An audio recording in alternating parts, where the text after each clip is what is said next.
4 de 5, ¿no? Ya vamos a concluir el curso. Hay que estar bien atentos, hay que expresar las dudas sin temor. Acá todos aprendemos. Todos. Y damos inicio al curso. Iniciamos con el licenciado Rodolfo. Vamos.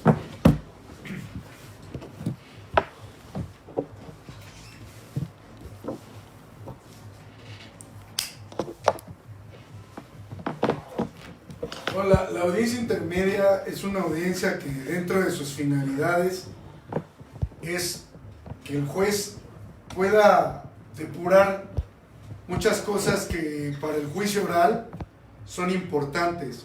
Es una audiencia de ofrecimiento y exclusión de medios de prueba. Medios de prueba.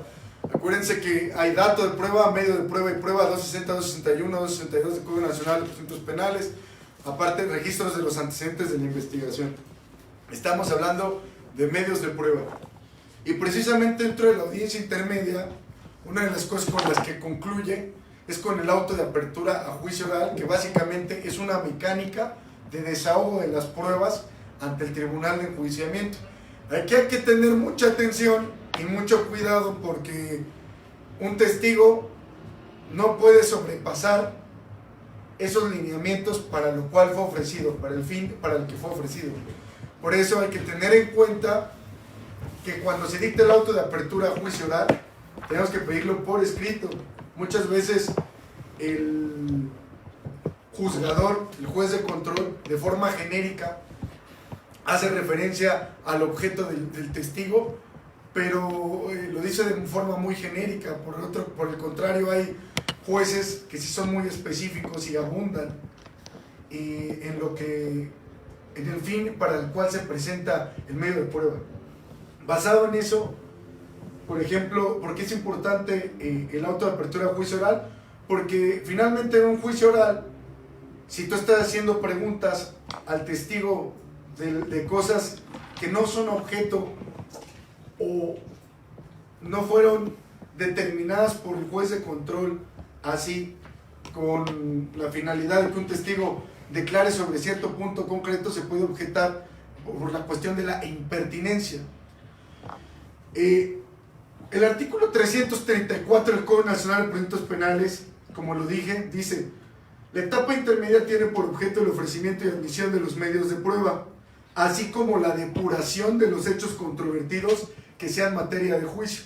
Por ejemplo, el juicio oral mercantil también tiene este mecanismo para que se admitan ciertas cosas que ya no son objeto de debate. Las partes tienen esa prerrogativa de decir qué hechos son ciertos y así se depura el procedimiento. Esta etapa se compondrá de dos fases, una escrita y la otra oral. Carlos, ¿me pasas agua? La fase escrita iniciará con el escrito de acusación que formule el Ministerio Público y comprenderá todos los actos previos a la celebración de la audiencia intermedia. La segunda fase dará inicio con la celebración de la audiencia intermedia y culminará con el dictado del auto de apertura a juicio. Entonces, entendemos que hay dos fases, la fase escrita y la fase oral, con sus reglas especiales. En la fase escrita ocurren cosas que hay que atender en los términos que establece la ley, y en la fase oral no se debe de pasar por alto cuestiones, por ejemplo, relacionadas con incidencias, excepciones. Si por ejemplo se pasó el término de ofrecer pruebas en la etapa escrita, por ahí muchas posturas contradictorias, algunas que comulgan con que sí se puede ofrecer todavía ahí. Más adelante el abogado Israel se hará cargo de eso. Dice el artículo 335, el contenido de la acusación. Una vez concluida la fase de investigación complementaria, ¿puedo hacer un paréntesis? Claro, el abogado les quiere... Vamos a hacer un paréntesis para que vayamos en la misma sincronía, entendiendo. Ahorita el abogado va a empezar a explicar cómo llegamos a la audiencia intermedia. Recuerden que la ocasión pasada nos encontramos en investigación complementaria. ¿Qué pasaba en el cierre de investigación complementaria? ¿Quién la tiene que solicitar? ¿En qué términos se tiene que determinar? Y otro punto es, en caso de que no realice el Ministerio Público el cierre de la investigación complementaria, hay otra oportunidad que es el superior jerárquico, es el fiscal general quien tiene que determinar. También tiene un término, y por ahí el licenciado Rodolfo que dejó una cuestión bien clara. Dijo, a ver, si no se realiza hasta el segundo chance, por así decirlo, que es el fiscal, recae una figura. ¿Cuál es la figura? Recuérdenla, ¿cuál es la figura? Recuérdaselas. ¿El sobreseimiento? Pues el sobreseimiento es un mecanismo que está en el 327. Recuerden que ya lo vimos la vez pasada y tiene varias hipótesis, pero es una manera en la que se da por terminada la investigación y que sus efectos son análogos a una sentencia absolutoria. Hay que tener mucho cuidado porque ya no hay persecución penal por los mismos hechos. Entonces, para efecto de acotar cuál recurso procede, entendemos, Israel y yo hemos sido coincidentes en que como le pone fin al procedimiento por tratarse de una absolutoria, es amparo directo. Nos encontrábamos apelación en la circunstancia de que el Ministerio Público no formule lo de la cierre de complementaria, ¿no? De complementaria. Entonces, esa es la hipótesis.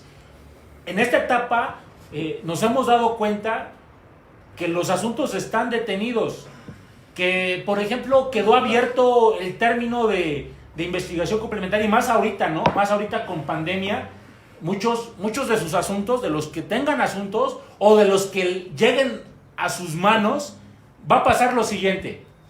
Recuerden, tenemos procedimiento, el Código Nacional rige todo el procedimiento a nivel nacional. Ese procedimiento deriva del Legislativo Federal. Hay suspensión de términos en ciertas entidades federativas. Hay competencia federal, hay competencia del Fuero Común. Entonces, si analizamos un asunto del Fuero Común y suspendieron términos, por ejemplo, en Puebla apenas aperturaron los juzgados el día lunes.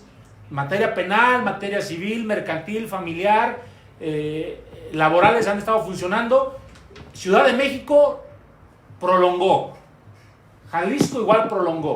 Entonces hay que tener un montón de cuidado. Por eso hablábamos por ahí de un amparo soberanía que vamos a explicar al final, la procedencia, que les va a servir mucho en sus asuntos. Les vamos a dar un poquito de conocimiento del amparo soberanía, y si les funciona ese medio de control constitucional, lo puedan hacer valer. Entonces, tenemos dos puntos.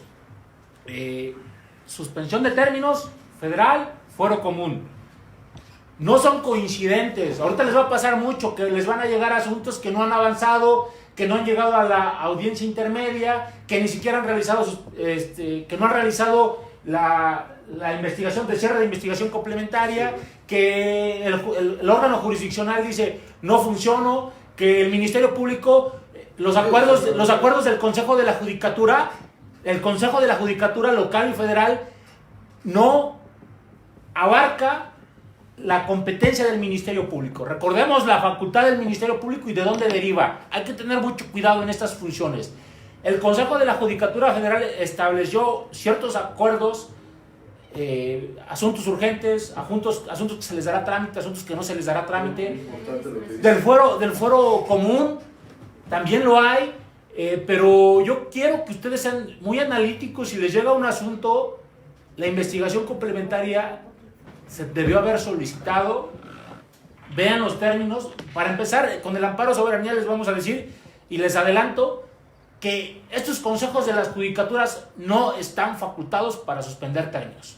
Eso lo adelanto para que el día sábado número 5 del curso, o sea, el sábado 5 del curso, que es de aquí a 8 días, podamos darles alguna idea para empezar a tramitar sus asuntos y empiecen a tramitar estos amparos.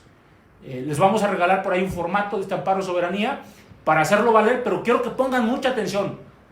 No están facultados para suspender términos. Los consejos de las judicaturas locales y federales únicamente regulan la cuestión laboral de los funcionarios. Los términos dependen de un órgano legislativo, derivan de un órgano legislativo. Entonces, si derivan de un órgano legislativo, están invadiendo esfera de competencia. Entonces, ya el país se generó un caos en estas cuestiones y que podemos dar resolución con los amparos de soberanía que nosotros ya estamos promoviendo y que se los vamos a compartir. Entonces, queda algo bien preciso: cierre de investigación complementaria. A muchos de ustedes les va a llegar asuntos ahorita que no se llevó cierre de investigación complementaria. Ya casi llevamos un año suspendidos. Por ahí hubo una apertura a tribunales, volvieron a suspender términos a nivel nacional, a nivel federal. Entonces, tomen en cuenta estos temas, Seguimos con la siguiente parte. A ver, ¿qué pasa a partir de la investigación complementaria? La pregunta es, ¿qué pasa a partir de la investigación complementaria para poder llegar a la audiencia intermedia? Y para ello, el licenciado Rodolfo nos va a establecer las premisas mayores de lo que establece el Código Nacional. Y ahorita vamos con cuestiones prácticas. Bueno, como les decía, en términos del 300... Bueno, primero, para que encuentren la respuesta de lo del abogado Israel, tienen que leer el artículo 73. Anoten, por favor, Daniel Rosillo, por ahí te veo. Anota, por favor, 73, fracción 21 de la Constitución Política de los Estados Unidos Mexicanos. Y para casos de cuestiones del Código Comercio, la fracción 30, anótenlo y interprétenlo bien. Cuando el abogado dice, ¿qué pasa? Bueno, 324, el MP tiene entre sus facultades, cuando se cierra la investigación complementaria, formular acusación, solicitar la suspensión o el sobreseimiento. Esas son las tres. Pero cuando está hablando de que para pasar a la audiencia intermedia, ¿qué es lo que tiene que hacer? Pues formular acusación. Entonces, ¿cómo va a formular acusación? Precisamente en términos del 334 y del 335. Ya les dije para qué sirve una audiencia intermedia, no lo voy a repetir, pero el 335 habla de un contenido de la acusación que incluso puede clasificar de forma distinta a lo que dijo el juez de control en la vinculación. Pongan atención porque ya hablamos de que el Ministerio Público va a ir a presentar a un tribunal de enjuiciamiento cuál es su acción concreta, peticionar su acción concreta. Y esa acción pues precisamente tiene que ver con el delito que pretende justificar. ¿Qué dice el contenido de la acusación? Rápidamente, una vez concluida la fase de investigación complementaria, el MP estima que la investigación aporta elementos para ejercer la acción penal contra el imputado, presentará acusación. La acusación del Ministerio Público deberá contener en forma clara y precisa individuación de él o los acusados de su defensor, identificación de la víctima ofendida o su asesor jurídico, la relación clara, precisa y circunstancial y específica de los hechos atribuidos en modo, tiempo y lugar, así como su clasificación jurídica. Insisto mucho en la clasificación jurídica porque ustedes me van a poder preguntar ¿en dónde puede ser modificada la clasificación jurídica? ¿En qué tiempos? Y yo les diría que se puede incluso hasta alegatos de clausura, ¿sale? Entonces, para que lo tengan en cuenta, porque hablar de una clasificación jurídica te permite, por ejemplo, solicitar una suspensión condicional del proceso. Hay ciertas cosas que de acuerdo a la clasificación jurídica que termina el MP te va a permitir solicitar una suspensión.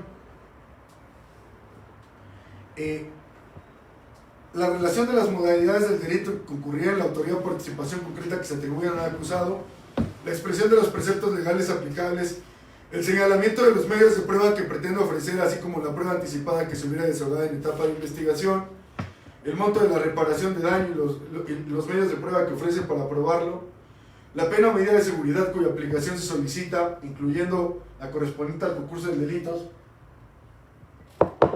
los medios de prueba que el Ministerio Público pretenda presentar para la individuación de la pena y en su caso la procedencia de los sustitutivos de la pena de prisión o suspensión de la misma, atiendan.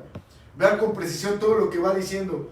Solicitud de decomiso de bienes asegurados, propuesta de acuerdos probatorios en su caso y la solicitud que se aplique de una forma de terminación anticipada del proceso cuando ésta proceda.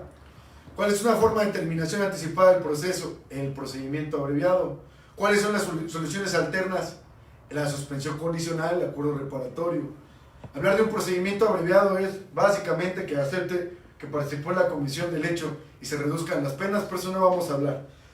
El tema es que hay que estar muy precisos aquí en el contenido de la acusación, porque aunque te dan término para que señales cosas formales, la realidad es que va a depender mucho de la acusación, porque te va a dar una relación clara y circunstanciada de los hechos, las circunstancias y la clasificación jurídica, y esto te va a permitir construir una teoría del caso precisa para que tú ataques los elementos del delito, en función de que si eres defensor, atacar cuestiones de atipicidad, de causas excluyentes del delito, de cuestiones que en ese estudio de cuerpo del delito que se hace por parte del Tribunal de Enjuiciamiento, pues son importantes para que se genere precisamente esa duda razonable.